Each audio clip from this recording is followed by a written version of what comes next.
All right, we are live. What's up, everybody? We're back with another live show of Real Talk, Real Growth, where we're going to have some amazing conversations today between the three of us. I'm Miles the Millennial. And it's your boy Rex Howard Jr. And I'm Coach Lauren J, your favorite relationship coach. I like the way Rex be saying it. Rex be so smooth. He be like, What? It's Rex Howard Jr. It's your He go boy. there. This is the hotline. It's after 8 o'clock. No, for real. Not for His real. whole voice change and everything. Rex is ready, bro. He's so excited to do it. But I love it, man. That's because we're excited to be back with you guys. I think we've been gone. Has it been 2 weeks? Holidays have been Yeah. coming up, man. So super excited to be back with another episode. Today is going to be a great topic. And Rex, if I remember correctly, this is going to be about how to have intimacy outside of just the physical, right? Outside Yeah. of just the bedroom. So I think this is going to be a powerful conversation that we're going to have. So if you are here right now, I need you to share this with all your friends, like it, send it out, tell them that we're about to have a really powerful conversation. If you have a relationship going on in your life, this is something that you need to hear. And if you're in one or coming out of a relationship, this is something that you'll want to know for when you get into your next one. So without further ado, man, let's get it going. Rex, I know usually you have some questions or topics that we want to bring up. So where do we want to go from here? Yeah, so actually Lauren has him. Say less. That's when I Wait, want to wait. get fired. Okay. Oh my god. So okay, so the play today is different than the play today is different. So let's do it like this then. Um so the title again is say it one more time, the title.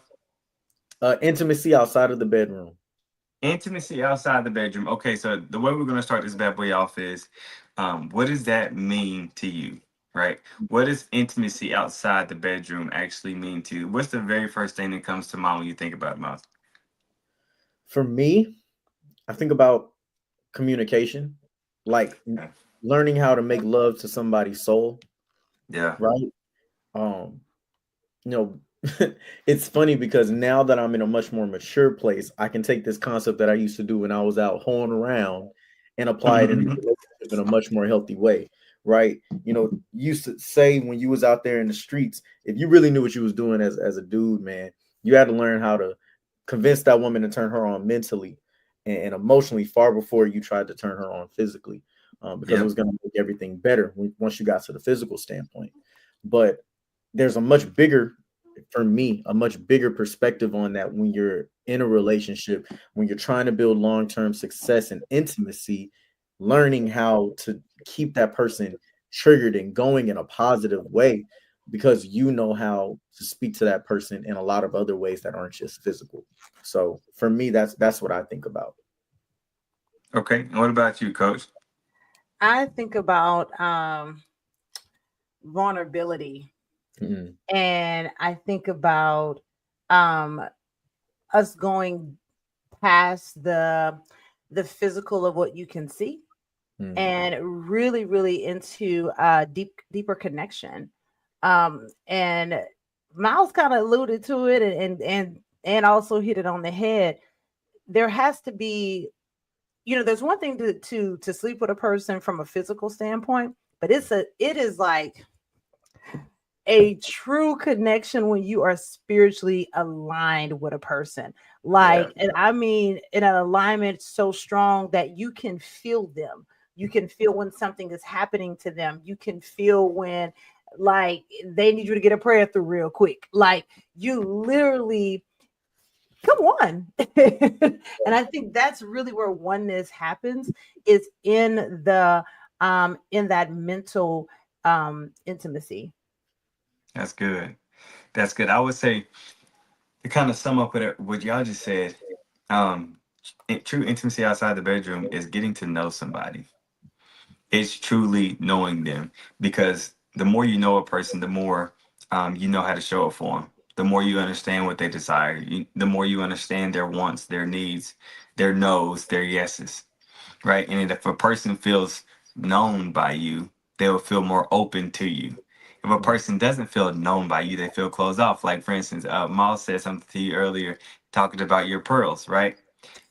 What happens when you do have on nice pearls or it's something nice and you have somebody that looks odd walk past you? What they always say, I'm gonna clutch them pearls, right? Pearls.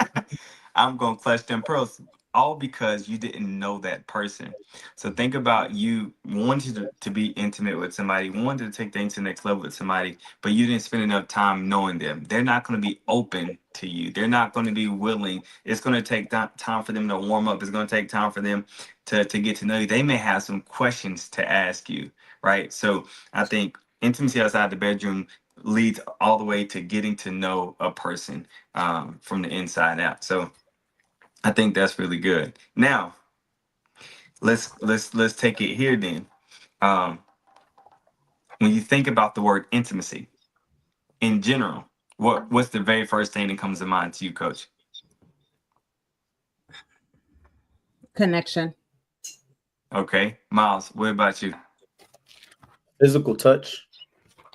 Okay, so she says connection. You says Yeah. physical touch. Okay, I was talking to a guy one time, and the very first thing he said was, "Oh, sex, 100%. That's what it Mm, means." mm, And I said, "So what does it mean to your wife?" She was just like, "Connection. She wants mm. emotions." So for men, it's all about that physical side by side intimacy Yeah. connection. We want to be doing something, and then a Mhm. woman wants to feel something. Yeah. So, Coach, I want you to put your hat on the line. I'm gonna ask you a different question, Miles.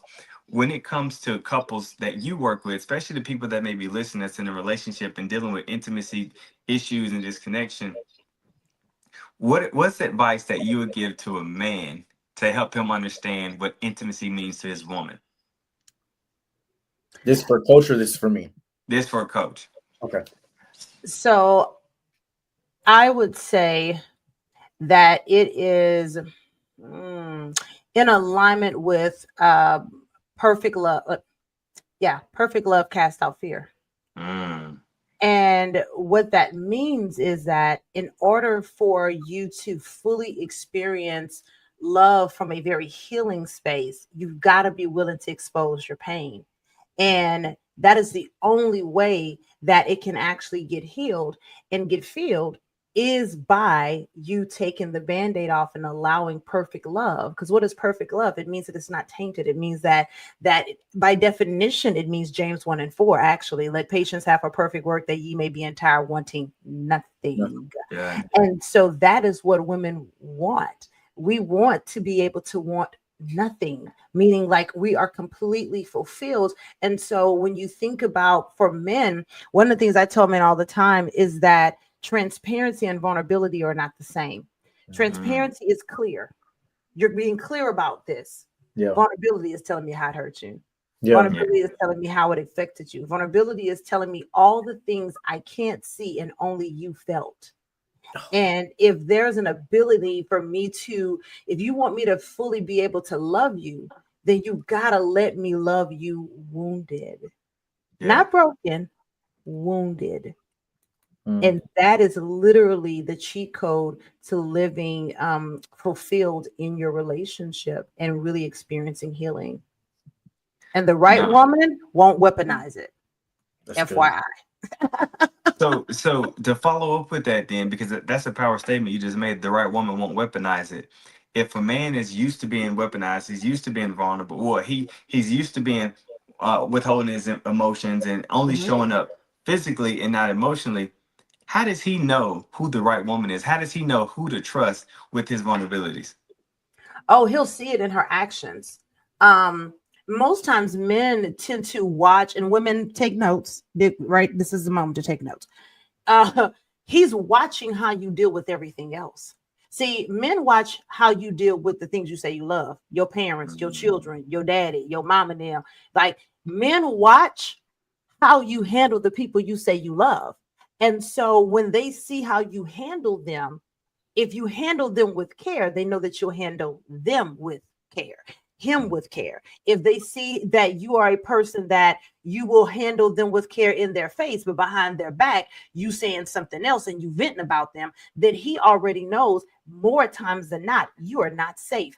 And so it is all in how you handle the people that you say you care about, and most importantly, the ones you really don't think you need. That is really what a man is looking at. And so he's watching you. So, ladies, please take note. He's watching you.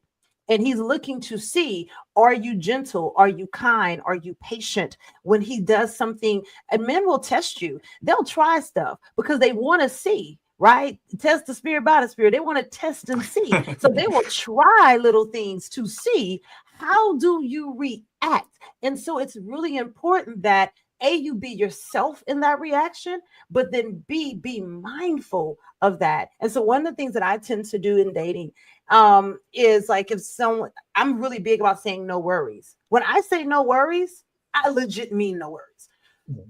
Typically when black people say no worries, first of all, black people don't say that. Let's start there. Black people say that letter K, and K don't mean K. Yeah. K Hey, means okay. K is somewhere else. K That's good. means stop there playing with me. The K don't mean you okay, right? And so being able to speak to that and say, hey, that's fine with me, or hey, thank you for sharing that with me. A man looks at how you handle things in your micro habits. How often are you telling people thank you when they serve you? That's Those are the good. things they're looking for. So I hope y'all took some notes tonight. That's Absolutely. That's actually really good. And Miles, the question I have for you is, want to take it personal, but when it comes to you going from being a man that only cared about flesh to being a man that really wanted to connect and be open, what did you need from your woman to feel safe enough to share your emotions with her? Man, honestly, those moments when, and this is a tough thing because it's not a mind reading thing, but those moments when you see my anxieties, my doubts, my triggers, and you step up and reassure them without me having to bring them up to the forefront, right? Like you've seen me, the different things that get me triggered. You've seen the different things that have hurt me. You see the things that I'm super passionate about. There's a reason why people go so hard or run so hard from certain things in life. It's because that those are usually very particular pain points that they have. And when you find a woman that can read that in you, she's heard you express these things either to other people or to her before, and then she can reassure you and say, hey, these things don't matter to me. I care about this from you. That allows you to feel safe because it might be the first time you've ever heard somebody to defy what you've seen, right? Or Yep. defy what you've experienced with other people. And then the second thing is for just in her general actions, for me to see that her heart is in the right place when it comes to it, right? I always tell y'all that like the biggest thing that I struggle with is pettiness. In relationships, I get very triggered by pettiness. And I think the reason why is because to me, the concept of somebody being petty means you feel a type of way because of something I did to you, right? Unintentionally.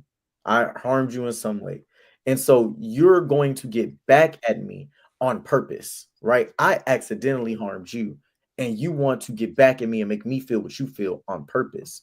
And to me, that's that the heart isn't in that, right? That's not a good, kind heart. And so when I see pettiness, that's something that makes me get very shelled up and want to fight back. But when I see that your heart is pure and genuine, is something that coach has already said, when I can see that, like, okay, they're coming from the right place. This woman is not trying to hurt me.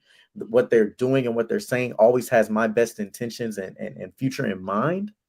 That allows me to say, bro, this is a safe space. You don't have to go about it with the guard that you've had versus with all the other women that you dealt with. This woman is safe for you. This woman wants the best for you. And so I would say those two things. That's Rex, can I actually jump in and say something before you shift off this? no. I'm not shifting. Go ahead. Okay, perfect. I wanted to say this. So you saw me drop down because I had to grab my study Bible. So, um, so Genesis 2, verse 25, and this is the New Living Translation for those of you who are looking for this. It says, now the man and his wife were both naked, but they felt no shame. That is when you know you're in oneness.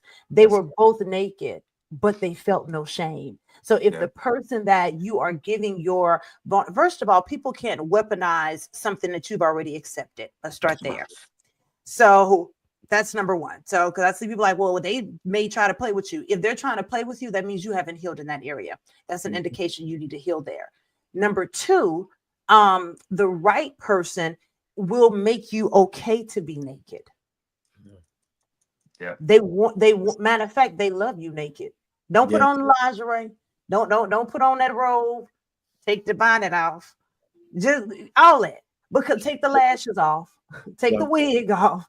Because the thing about men, the reason most men love a woman that is in her natural beauty is because he knows what to expect. Yeah. Yes. But when you dressing like a clown, he don't know if you laughing at him or laughing with him.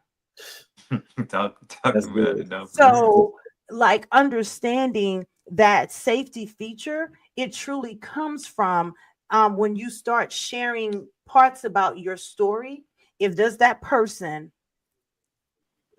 allow you to be naked and they Yeah. don't allow you to feel shame. If anyone makes you feel guilt, blame, or shame when you're honest with them about something that you're dealing with, they are not your person.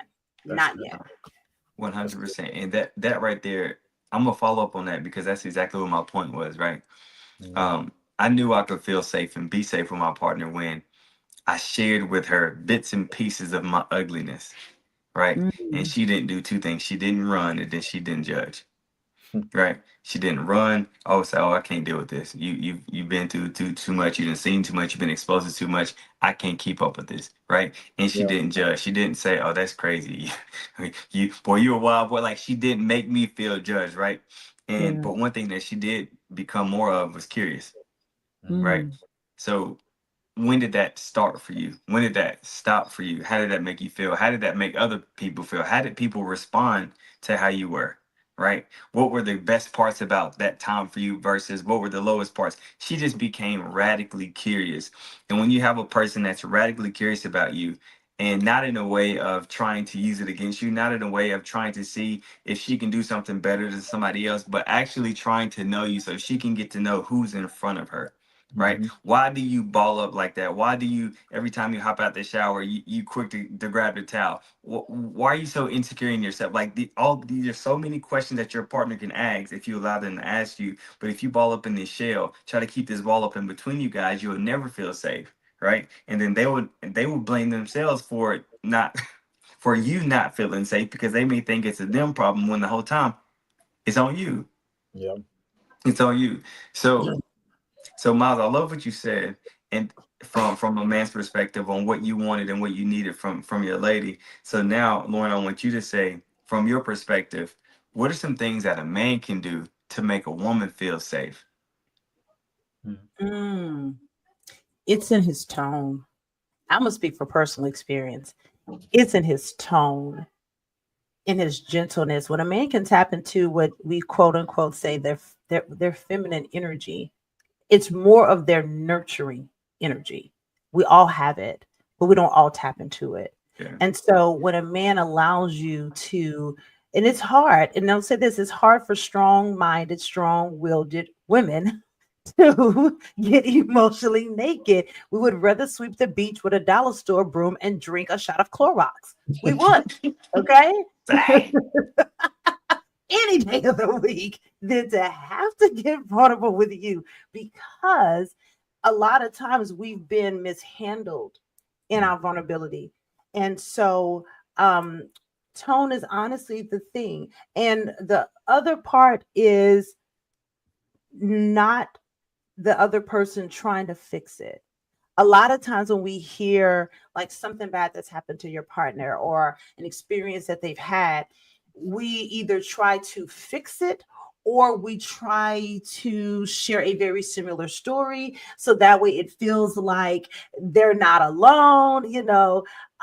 But quite honestly, they don't need you to do that. Yeah. They just need you to say thank you for sharing that with me. That doesn't change the way I feel about you. These are the three things that really attract me to you. So this one thing is not the end of the world for me because I see you. Women want to be seen, safe, and significant. And that's so good. when you give us that, that is why we can give you that. Anything you give a woman, she multiplies. Groceries, a seed from your semen. Anything Mhm. you give a woman, she multiplies. So for men, if you feel like your partner isn't safe, you may need to question, are you? No, Because no, she's Mm. a mirror of what you give. That's actually really, really good. Miles, what's your take on that? I see you over there writing notes. I know you got something cooking. man. No, this is so good, man. And part of that, all three of those things are so true, and I can just relate to them on multiple levels because I am that very direct, figure solution oriented type of person. And so to me, how I usually deal with things, my natural way of dealing with it is okay, let's address this head on. What are we beating around the bush? Why are we trying to talk all this way or that way when we could just say it the way it need to be said to get it done? I always believed that direct was the best way to go about things. And that caused so many disagreements between me and my lady for years in our relationship until it got to a point to where as a man, and this is something that I want all the men to understand. As a man, if you say that you're the leader, if what you're doing is not having an effective result on the person that's following you, then apparently you're not leading that well. That's good. You can't always blame the follower, right? They're following you for a reason. And so if they're trusting in you and something about the way that you're leading isn't getting through to them, you need to adjust your approach. You see, you're not a leader if you think that your way is always the best way. You're a leader when you realize that maybe you don't always have the right answer. Maybe the way that you usually go about it isn't always proper and you need to take a different approach. And so when I started to adjust my tone, whenever we would go into conversations, and I would start by leading with emotions, right? And expressing them in a way instead of acting them in a way, right? So I'm sitting there and saying, when you say things like that, it really angers me. It really frustrates me. It really hurts my heart. It really makes me feel less than. I'm already putting her in a space where she has to see what my heart is feeling. Yeah. Versus when I'm acting that way and my tone is coming at her, she's immediately walls up, right? Because that's a human thing. You feel like somebody's attacking you. You have one of two responses. Well, really three, because Rex has already said you have fight, flight, or freeze. Yeah. None of those three help you become more effective at resolving whatever is going on, and you and your partner getting back to being on the same page with each other. That not trying to fix it. So true. We've talked about this before. Sometimes the best thing you can do as a man is just to sit there and listen. Sometimes that is the solution, right? It's not you doing something active that says, all right, put me in the driver's seat and I'm going to do this, this, that, and that. That's our plan and we're going to get it done. That's not always what's called for. And it's a tough thing for us to think because I think that a lot of men, we have a fear that if things linger, if they're not resolved the way that we think they need to be resolved right then and there, that it is going to destroy us in the future. Right. And I think that's because we were never given grace to grow as men. Mm. When we were boys, we had to just become men. Men don't do this and men don't do that. So guess what? You got to put all that stuff away. We were never given grace. Our consequences were always heightened. Anything that we did wrong, it was the end of the world. You ain't gonna be able to lead no family acting like that, boy. Right? It's like, man, I'm just a kid. And so since you have never been given grace, you don't know how to give it to your woman when she needs your grace so that she can grow through something in time. And it wasn't until I tried it, I said, you know what? Let me try being softer in my approach and just listening. I'm just going to see what happens because clearly this other way isn't working. I'm going to try it. Tried it. Lo and behold, It a worked. couple days later, first off, we don't end up in an argument. What happens is a couple of days later, she comes back with the same thing. And this time she says, what do you think I should do? She's coming open minded, asking me to help her. I'm not throwing it on her. Now she's sitting there ready and willing to receive my advice. One, that makes me feel significant. That made me feel damn good about myself. Like, wow, you do trust me. Because that's where it really be coming from.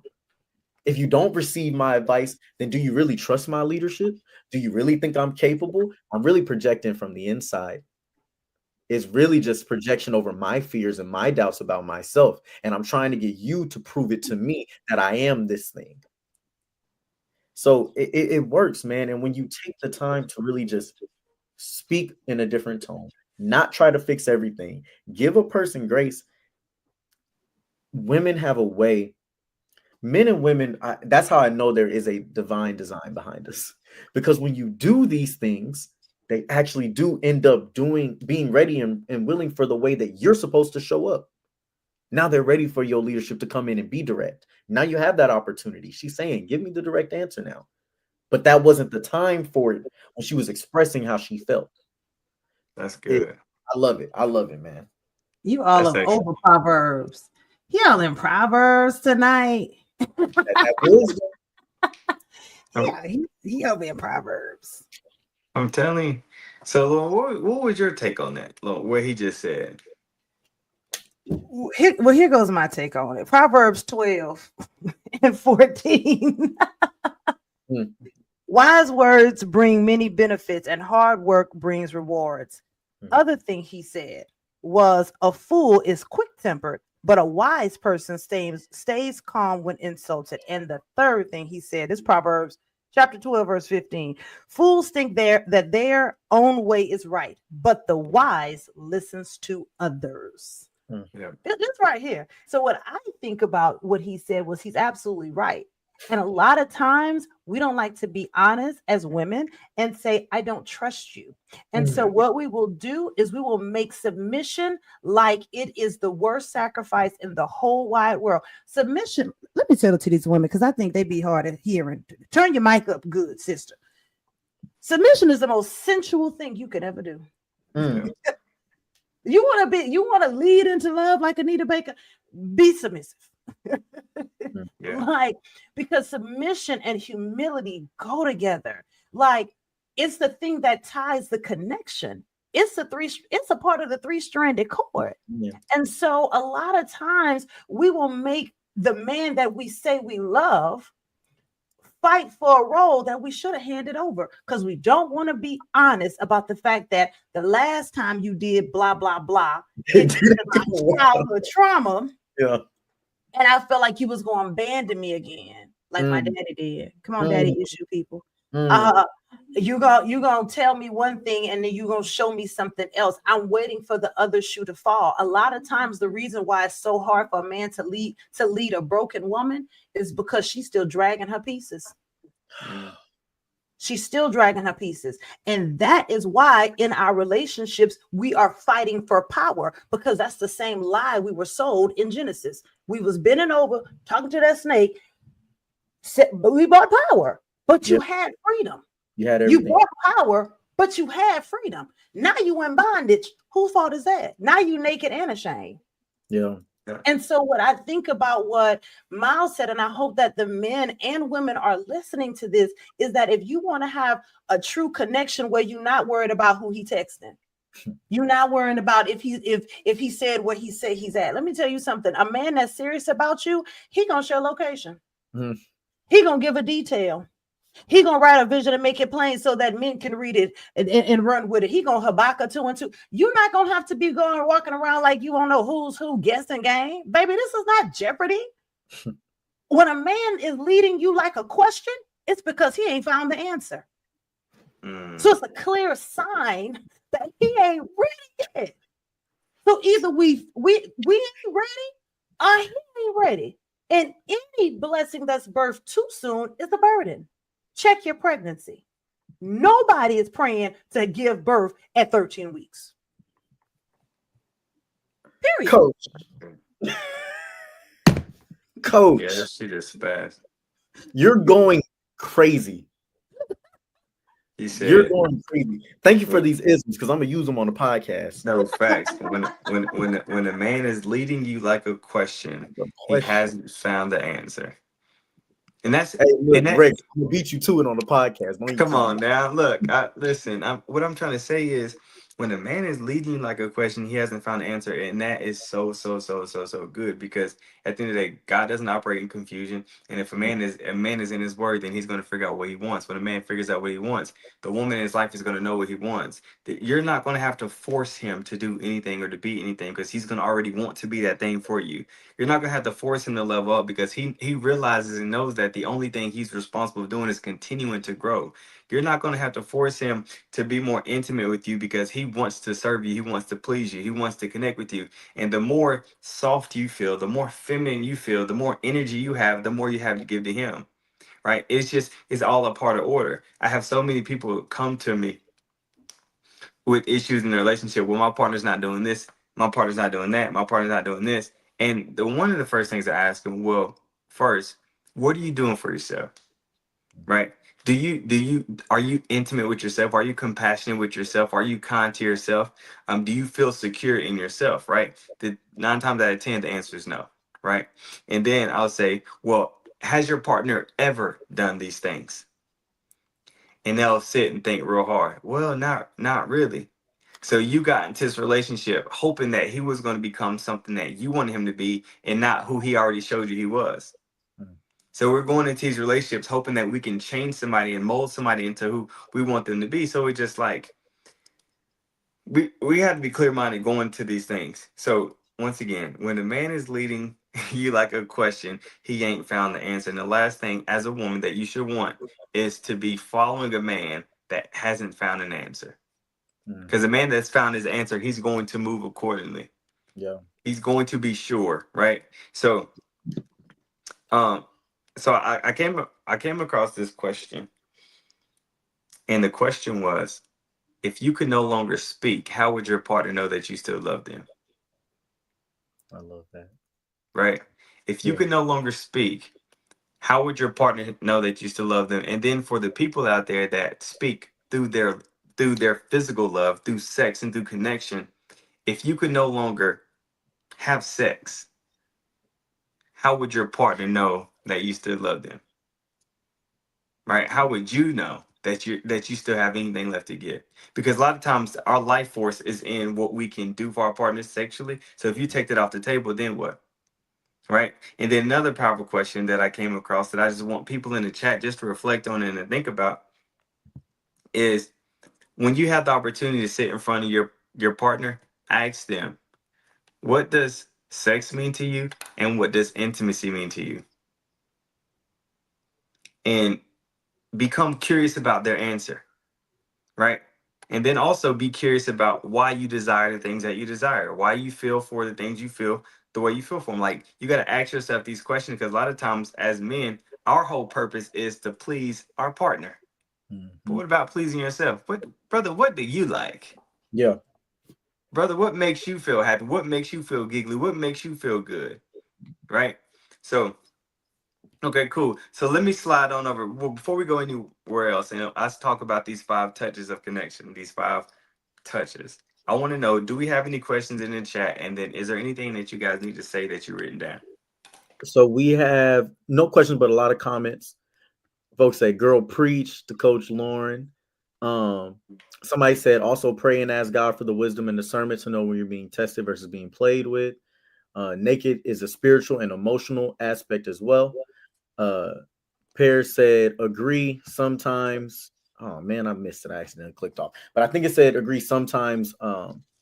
Dang, I can't remember what it said. It went away. I Ah, got it. I you got got it for it. you. Oh, Yep. It says, agree. Sometimes it's difficult to worry about tone when you're just trying to be transparent. mm, Mm. that's tough, man. But That right there in itself though is huge. It's yeah, difficult to worry about tone when you're trying to be transparent. And it's just like, but it's something you have to learn. yeah, it is. It's something you absolutely have to learn, because if I have an aggressive tone, but I'm trying to tell my partner something that really means something to me, the minute I get too loud, the minute I get too aggressive, she is no longer listening to me. She can't. She's in defensive. She's trying to defend herself. She may feel like she's being attacked. Just like Yes. if your woman were to talk to you and she goes from that feminine, that soft tone to loud and aggressive, your posture changes, your energy changes. You're looking for the a way out. Yep. So man, so whoever said that, brother, I want to challenge you to start journaling. And but journal when you're pissed off. Journal when you're pissed off. Journal when you're not feeling the best, and also journal when you're feeling good. But talk about what you felt in those moments. Get used to writing out your feelings. Get used to writing out your emotions. Get used to saying, I felt this when you did this. And moving forward, I need this. Get used to writing that out. So when you do have a conversation with your lady and she asks you how you feeling, or did you feel disrespected, you have a comeback to it, but in the most appropriate way, right? Not only in an appropriate way, but in a kind tone that's not going to make her feel like she needs to defend or attack herself or And, see, defend herself. and Rex, what you're saying right there, another reason why it's so good to write that stuff out is because then when you do address it with that person, it's not the first time it's coming out. It's not the Come on. first time it's being expressed. You've already gone through this and wrote out your feelings, and there is a real benefit to it. It's no different than when you pissed off at somebody at the office and you type up that email with no Per my address, last email. man, and you tell them everything you want to say, but you don't send it just because you need to get it out, right? That does something for you.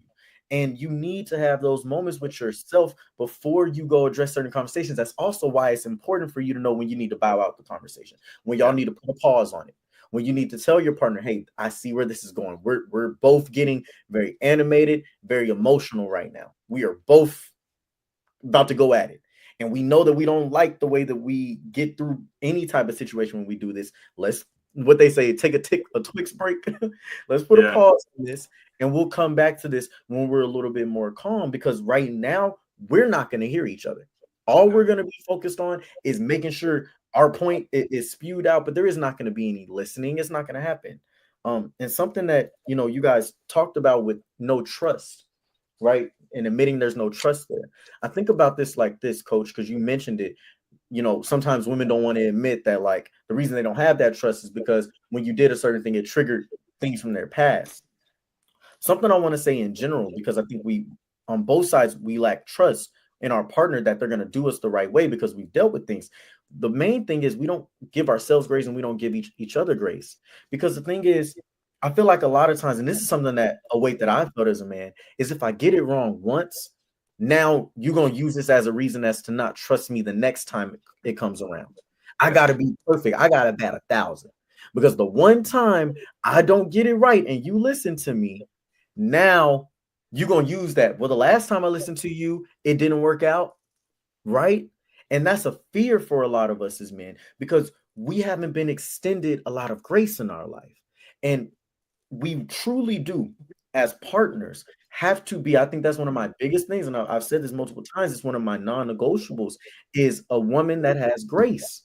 Because at the end of the day, I'm not going to be perfect. I'm not going to always be right. Sometimes I'm going to do the research. I'm going to think I got the answer, and it's still not going to work out. Facts. Do you praise me for my efforts? Do you still acknowledge the fact and appreciate the fact that I tried? Right? Or do you say, this is why I shouldn't have listened to you? Yep. I, I knew I should have went with my first mind. Nothing hurts a man like that. Right? And I'm sure it feels the same way to a woman when that happens. That shared location, coach, it's the truth. I wasn't sharing that location, but when I got right with God and I wasn't doing these things that were immoral and I didn't have those internal doubts and about myself being faithful, that location got shared real quick. What do I Bruh. got to hide? Right? It feel good to be living more and be living free. And a lot of times, the things that we're so opposed to, they reflect the things that we know we're hiding, the things that we know are going on the inside that we're not open and transparent about. Um, and yeah, that's all I gotta say. That's all I had to add. That's actually really good. That whole location thing made me think about this. True safety comes when you remember who's really in control, right? When you remember who's really in control, because a lot of times as humans, we have to put ourselves in position to be in control. I had the conversation with a couple, a younger couple too. Um, they're doing a long distance relationship. Um, he mentioned the guy wanted the partner to share the location. She didn't really want to share her location because the one time that they did have locations shared, he asked her where she was, and she said one spot, but really was at the next. And he said, "That's not what your location says." Mm, So now she's like, "I don't want to do it at all now." mm, Right? And a part of it. So once we got to the root of it, it was a control thing for her. I don't want to feel like I'm giving up something else for him. Mm. And I said, well, this is a deeper problem. Mm.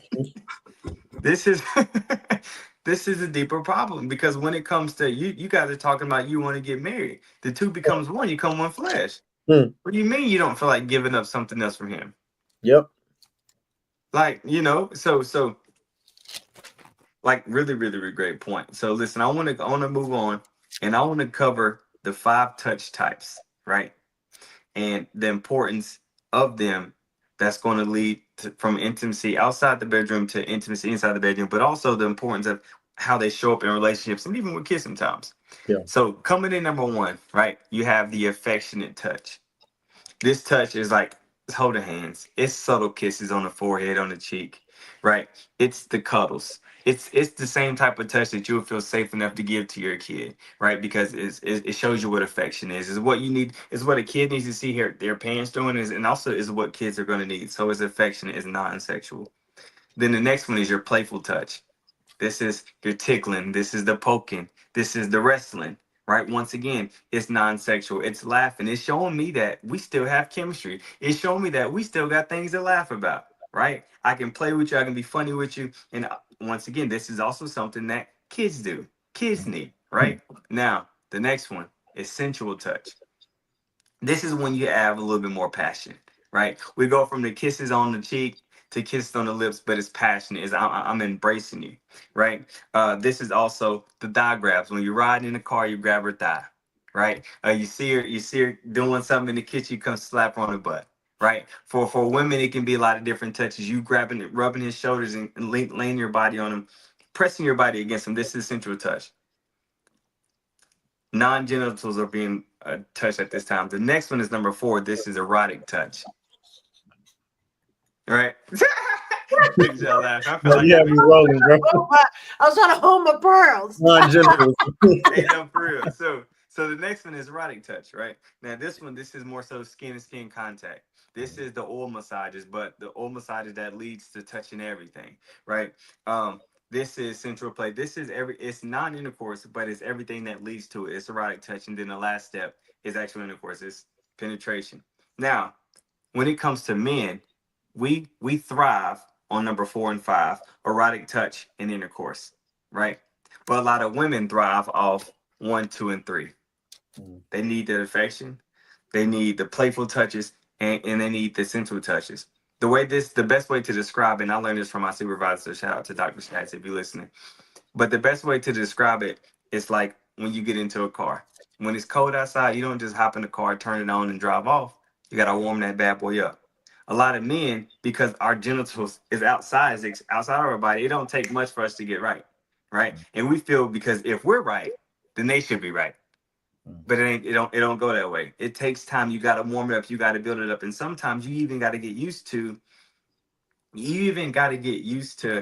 doing things that warms them up that may not even warm you up because you got to make them feel like they're a priority and you got to make them a priority, right? So the question that I have for y'all, when you have affectionate touch, playful touch, sensual touch, erotic touch, and also number 5, which is intercourse, which one do you feel like makes you feel the most intimate, the most seen, the most safe, the most connected with your partner?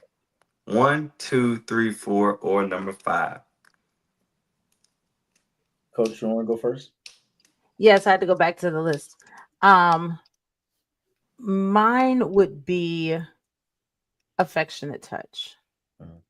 That's good. Um, Tay Diggs had tried to drop us a scene, back at the best bed we get at Forehead Kids. Yeah. That forehead kiss is a real thing, just so we're clear. That Literally. will move you from 1 to 5 in the buyer's journey and convert your customer I'm telling you. quickly. I Um, so yeah, for me, I would say definitely the first one, the affectionate touch. okay. And brother Miles, which one makes you feel the most connected? It's 1 and 3 for sure. Um, Okay. and it's both giving and receiving, being on the giving end of that and the receiving end of that. And something that I wanted to say about this, Rex, is it's funny. When I was playing the field And in the early stages of my relationship, because my heart wasn't truly open, 4 and 5 was all I was doing. Yeah. 1 through 3 had very big barriers around them, and I really only did them because she wanted them. Yeah. It wasn't something that I really cared for. But as my heart opened up, naturally, 1 through 3 became my favorites. Mm. 4 and 5 are awesome. Don't get me wrong, but I could go months without that stuff. Not gonna be easy. Yeah. I can go months without 4 and 5 if I'm getting 1 through 3, right? Because something about 1 through 3 tell me that regardless of what's going on down there, you want me up here and you Yeah. want me here, right? You can't get enough of me. I'm laying around. You just want to come cuddle on me. We're outside. You grab a hold of my hand. Riding in the car. My favorite thing, the neck rub or the behind the ear rub. Oh, it's over with. That's it. I'm in love. I'm in love. Keep your nails at almond, ladies. Almond shape for that. I'm telling you. But that stuff means so much Yeah. because it is comforting. And I think that's the greatest thing about them all is it showcases that this person's heart is completely and only with you. And when you're doing it with this person and you feel that same thing, man, and it makes 4 and 5 better. That's the thing. It makes 4 and 5 even better. Yeah. So, man, But one thing that's so powerful about that, a lot of and this is completely left too. A lot of men struggle with performance anxiety, right? mhm, Mm. Performing. A lot of men that operate in 4 and 5, they yeah, struggle with it because there's no connection, there's no buildup. They want their other man to connect with everything that they connect with, but that just ain't the case. mm, Right. So if I don't have the affection touch, if I don't have the playful touch, if I don't have the sensual touch, then I have to perform and I have to turn myself on and turn myself off almost immediately. But when I have 1, 2, and 3, once again, it goes back to the very beginning. How do we build intimacy outside the bedroom? It's having that affectionate touch. It's cuddling. It's making sure that your partner knows the only time that I want to touch you. No, make sure they don't feel like the only time you want to touch them is when it's time for game time, right? yeah, But if your partner feels like, oh no, my partner desires me all the time. He desires me when I'm in the living room. He desires me when he's at work. He just calls and checks in on me and sends me a message. My partner desires me when I'm in the kitchen. My partner desires me when we're at the football game and we can't do nothing crazy, but he can just lean and kiss me on my neck. He desires me, right? And then also when it comes just the whole playful side, can y'all be kids together? Can y'all laugh? Can y'all enjoy the moment? Can y'all enjoy the times, or is it always so serious? Right? So you got to ask yourself, how often am I touching my partner? Right? And then does every single time I touch my partner, does it lead to sex? mm, And if it does always lead to sex, what are you willing to do to make sure it doesn't always lead to sex? Well, and some of you may ask yourself, well, why would I want that? Because at the end of the day, she not gonna always want that. yeah, So the one of the questions that, like I said, this is for the chat. When you think about affectionate touch, playful touch, sensual touch, erotic touch in intercourse, I want you to ask yourself 3 questions. Question number 1 is, which one of these is my biggest section? Which one do I absolutely turn to the most? Maybe it's gonna be a 4 question. Question number 2, which area is my weakest? Mm. Which area is my weakest, right? Question number 3, which area does my partner desire the most? Which area does my partner desire the most? And number 4, which areas am I willing to compromise to make the other areas stronger? Which areas am I willing to compromise to make the other areas stronger? One thing as a sex therapist and as somebody that works in trauma, there's men that come into my office and they come in and say, well, I'm having an issue with sex. It ain't working like I want it to work, and I really need to know what's going on. The very first thing that I'm going to ask them to do is stop having sex. hmm I want you to connect. I want you to start having conversations. You said you and your lady, y'all used to go to the Latina spot, Glorious, and y'all used to go dance. When was the last time y'all went dancing? Oh, hmm we haven't been in months. Okay, let's go dancing. hmm When the last time y'all just watched a movie together? When the last time y'all took a shower together? When the last time y'all had couple massages? When was the last time that you just walked up behind her and just rubbed on her shoulders and just gave her a kiss and like, babe, I'm proud of you. When's the last time you poured into her? When's the last time you sent her a text message, even though you see her every single day? When's the last time you sent her a message to remind her how proud you are, how thankful you are, how much you appreciate her? When's the last time you sent flowers? When's the last time you wrote a letter? Right? When's the last time y'all sat down and you said, babe, I want to pray for us? When's the last time did she feel covered? These are Mhm. all the things that's going to build up. And when it's time for game time, it's gonna be game time. It's gonna be one hell of a game Yeah. because you've done the groundwork. But if only thing you want to do is go straight to the game every single time without a warm up, without anything, what you're gonna find is this. And I'm gonna hop off my soap opera. The one man said to me, before me and my lady we do anything, before it's game time, she has to get drunk first. She has to have a drink, right?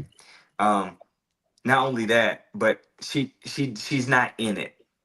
So now I just feel like I'm just doing it with a random person. So I'm just like, you want to feel connected. You want to prevent your partner from feeling like they're just being used as a rag doll, and you want them to feel loved. You want them to feel like they're covered. You want them to feel safe. You want them to feel at peace, and you want them to be absolutely enthralled and in the moment with you at all times. And the only way you do that is by focusing on 1, 2, and 3.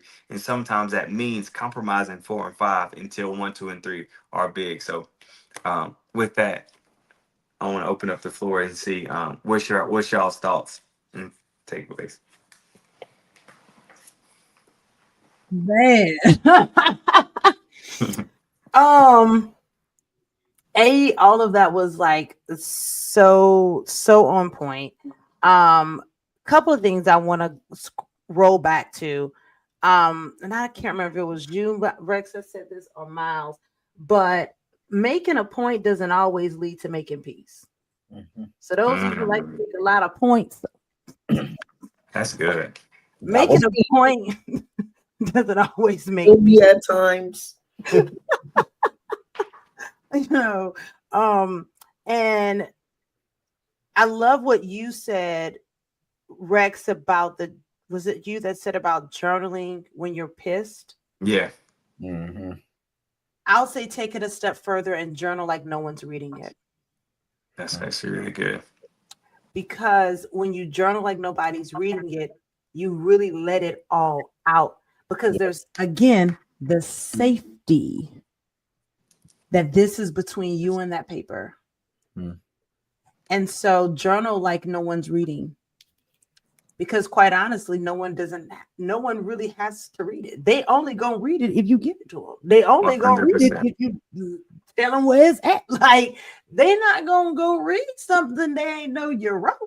So write like nobody's reading. And I love what you said about the gentle touches, and what happens outside of the bedroom. Um, Being a woman that has had sexual trauma in my own past, it was very hard for me in the beginning of my life of deciding I'm going to have sex, that I would. In my marriage, I struggled with it. Um, I wouldn't take my clothes off in the light Yeah, because of that. And so the person that he got in that marriage was a very closed woman, because I was never safe with me. And yeah. I did not tell my parents that I had been molested for several years of my life until last year. Wow. And it was because I knew that it was time. Like, I had gotten to this healed place, I had gotten into therapy. A great friend of mine was like, you probably should go back to therapy. Okay. But it was so beautiful. Yeah, Being able to like share that with a friend, and be able to share it, and them not try to fix it, them not try to change it, but them to say to me from a very concerned space, like, that needs therapy. yeah, And what it needed was a language. And yeah. so to be able to even talk about it on this live is a big deal for me, because I've One hundred I've percent. only talked about it publicly a very few times. And that means you can Definitely count them proud on of you. one hand. Okay. Yeah. One big hand. That's it. But and so for men that are in a relationship with a woman who has had sexual trauma in their past, don't be afraid to be gentle, because that is what unlocks her. Because who I was in that marriage, oh baby, that's not who I am today. Yeah. Yeah. Star ratings a little high, you know what I'm saying? The star ratings a little high, okay. So they ain't the same woman, but a safe man brings out a different version of a woman. Yeah. 100%. A safe man brings out a different version of a woman. So if your lady is insecure about her body, I was very insecure about my body. I was always the tallest, always the skinniest. I'm the thickest now that I've ever been in my entire life. So I Yeah. was always that. And so we're constantly comparing ourselves to other people, So when men are talking about maybe who they had in their past, Mm. an unhealed woman will try to go and Look him compete up. with something that he clearly don't want, because he with Yeah. you. Why you Yeah. compete with somebody he don't want? Baby, he not with her, he with you. But that's what our minds will do when we have unprocessed trauma.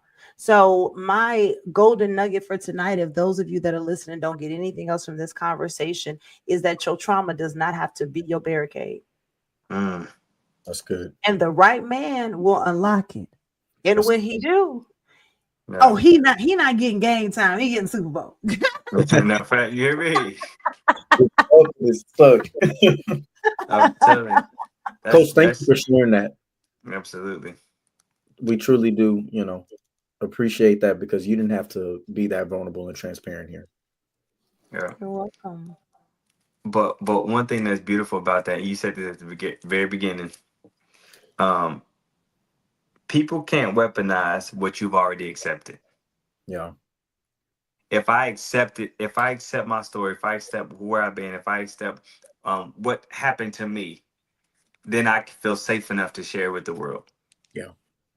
But if I don't accept it, it's mine, and I'm keeping that bad boy close. Yeah. And if anybody says anything, or gives me a trigger word, or makes it seem like something that happened to somebody else is a problem, then I'm going to feel attacked on every single encounter. So Yes. definitely appreciate you for doing the work, for stepping into a new version of yourself, a more healed version of yourself, and understanding where the trauma comes from. Is because, as a sex therapist, a lot of people think that I see the good stuff. They think that people come into my office and say, "Rex, we just want to learn the new tricks." Hmm. No, I get the trauma, the Yeah. Yeah. trauma, and because I get the trauma from a lot of the women, it's you get to see the ugly side of it. You get to see what happens when you hold it in, what happened to you for 20 something years. You get to see what happens when your husband wants you to do more than what you're capable of doing because you don't even feel safe within yourself. Right? So because I get to see this, it makes me more cognizant of how I treat my partner. It makes me more cognizant of how I teach and pour into other men when it comes to that. So the nugget that I want to give is just two things. Thing number one, if you have sexual trauma or you're dealing with a partner that has sexual trauma, be 100% patient and realize they're not on your time and you're not on their time. When they're ready, they'll be ready. When they're ready to talk about it, they'll talk about it. When they're ready to take things to the next level, they'll take things to the next level. And if you're impatient with them and you're trying to rush them to do something to please you, then that's a terrible thing to do. Yeah. You will no longer be a safe person, and then you'll have them doing something that they don't even feel safe enough to do, and they will feel completely taken advantage of. So that's that one side. Be completely patient and realize that you are on your time and not their time, right? And then the second thing I want to say is I'm gonna speak to all the fellas. When it comes to getting to know the woman that you're in front of, truly get to know her without trying to say the right things to get into her pants.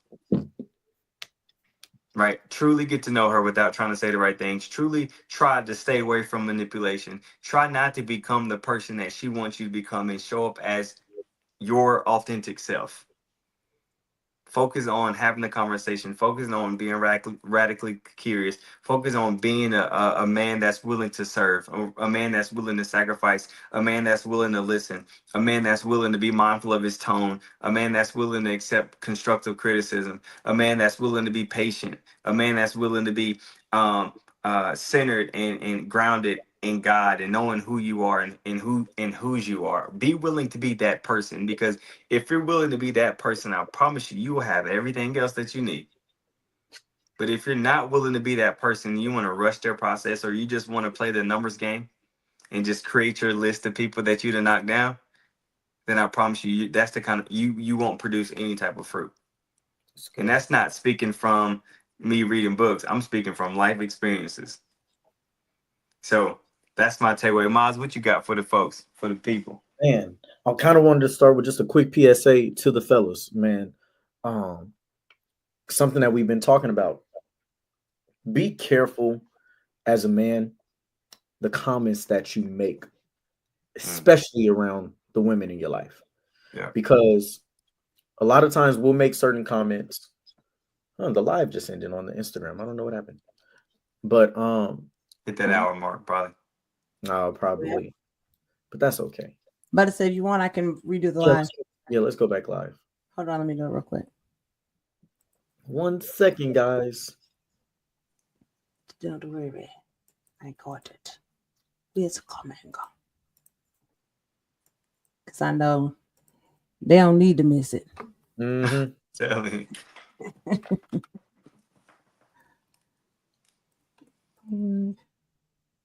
Appreciate y'all for tapping in, though. Man, absolutely.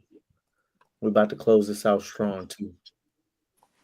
Yeah, because Rex about to give a whole call to discipleship. Fisher of me, you mean?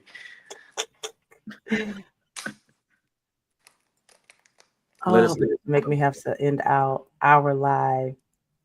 So it won't give me a new stream key for Instagram Okay. unless we end our live everywhere. Okay, let's just keep it rolling. Because we still got all the recording. Dang, that just made me upset. Oh man. Yeah. All right, it's okay. Here's finna hop in his bag. Give me. Yeah, bro. So the first thing I was gonna say is we gotta be mindful of what we say, because a lot of times we make comments as men and we'll be like, I don't understand why women that go through sexual assault, they do this or they do that, or why they didn't just respond this way, or why they wore this, or why they did that. Be careful, because you never know what woman in your life that you're close to, that you love, that you care about the most, has been through the same situations. Yeah. You triggering this woman, you're making her not feel safe. She's not going to open up to you when she probably would have, or maybe she was thinking about it, but then you say something that makes her be like, dang, he thinks like the rest of these dudes out here. Be careful. You don't know people's past. You don't know people's traumas. So thankful that me and Rex, are mature enough and understanding and to not have done none of that. But let us have said some of that stuff to Coach Lauren, not knowing any of the things that she happened. How would she feel? Right? So be cognizant of your thoughts and what you say to people, because the women closest to you, you'd be surprised what they've gone through. Hell, even some of the men closest to you. A lot of men have 100%. gone through sexual assault and molestation. So you be careful. Second thing I was going to say is body insecurity, right? You guys spoke on this. One thing that I've learned is the areas and the places or the things about her that she is most insecure about, that is what you need to love on the most. Yeah. That's how she becomes comfortable with it, right? If she doesn't like something about her arms or something about her booty, something about her face, you need to compliment that more. She has to walk out that house saying, well, y'all may not think I'm thick, but my man do. I'm telling you. That's how she needs to feel, is that the things that she's been telling herself aren't adequate. She needs to feel like that's a lie. My man has proven to me that that's a lie, right? It is enough. It is fine. I am beautiful in these ways. So when you're dealing with a woman's insecurities about her body, which I promise you every woman will have insecurities about her body. If she hasn't had it, she will. Wait till pregnancy happens. There's going to be some things that happen and change in a woman's body over the course of her life. Nobody is the same for their whole life. Third thing is this. You talked about performance anxiety, Rex. Being somebody that's dealt with that before, what I definitely had to learn was a big piece of that is the fact that because 4 and 5, the erotic touch and intercourse, such a big focus, that physical aspect of just getting to sex. Everything I watched, the pornography I watched, wasn't about no foreplay, right? Pornography in and of itself is a problem, right? But even the type of porn, if you look at what women watch in pornography, women majority of the times watch lesbian porn. Mhm. They find that more attractive than male on women porn because men and women porn is very just rough. Lesbian porn, girl on girl action is very intimate and sensual, Mhm. Yeah. right?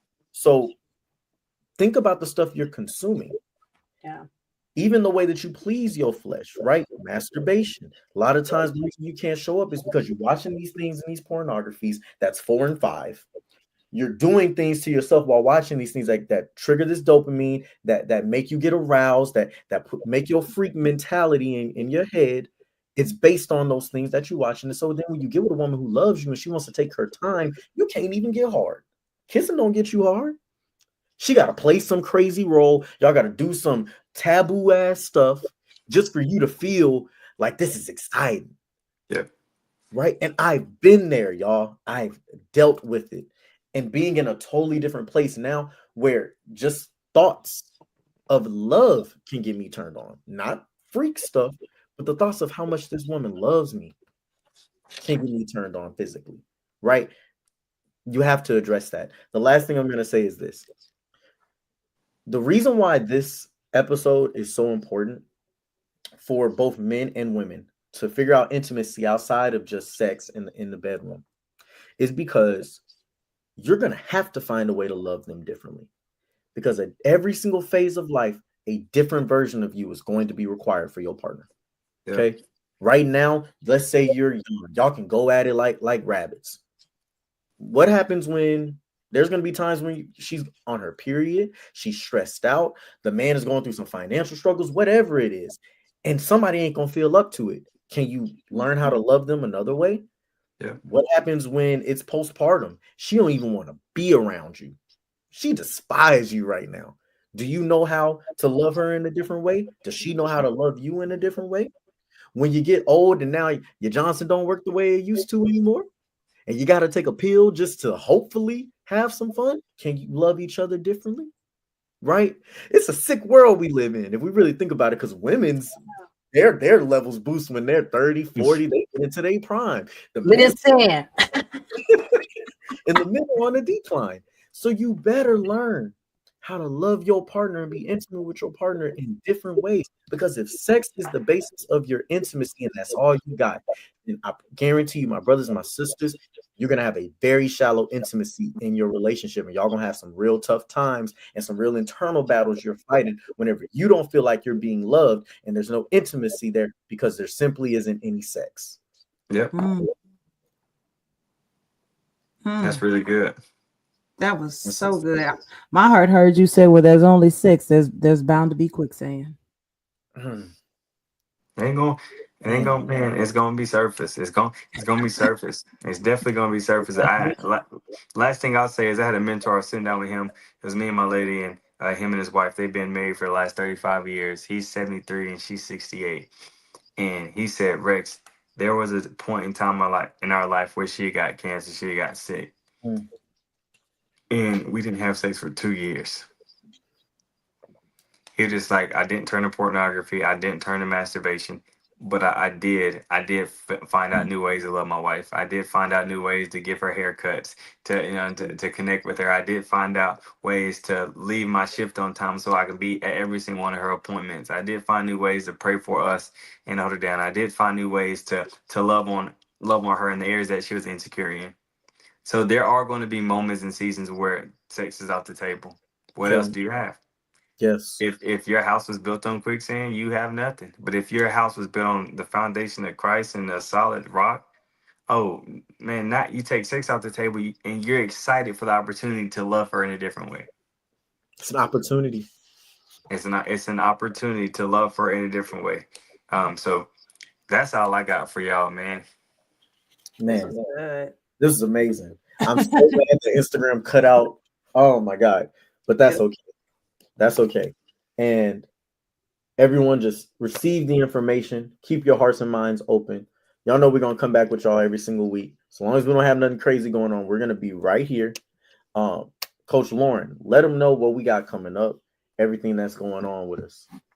Man, listen, if you have been trying to go from roommates to soulmates, We have our group coaching program that's going to be coming up. And so we're going to be working with, I think our number's 10 couples for this first cohort and helping you restore intimacy, trust, and connection in your marriage. So if you feel like your marriage has just been a lot of roommate feeling, you don't feel connected to your partner, you're going to want this. Listen, if you invested in that wedding day, you need to invest in that marriage. Yep. Period. Coach, So, you know what's more expensive than them both? divorce. Ask me how I know. Divorce. Okay. So, yeah. So trust me, this is in relationship coaching to the point of Rex. This is like a tune-up, like an all change on your car. Because people left like, well, I ain't got no problems. Typically, when people ask me what I do and I say I'm a relationship coach and they tell me they don't have no problems, they have more problems than they know. Yep. They got more problems than that's when I know you're lying. How about that? It's a red flag. And I know then you're gonna be in my DMs like you're gonna be tonight asking, how can I get signed up? Because it's a real thing. And if you're wanting to make it last forever, just like you get an all change on that car, baby, you got to get an all change on that marriage. Yes. That's powerful, man. Well, guys, much love to everyone out there. Make sure you sign up, hit the links in the bio so that way you can get a part of our group coaching program. We're so excited to bring this to you. And peace, y'all. We'll see y'all next week. Peace.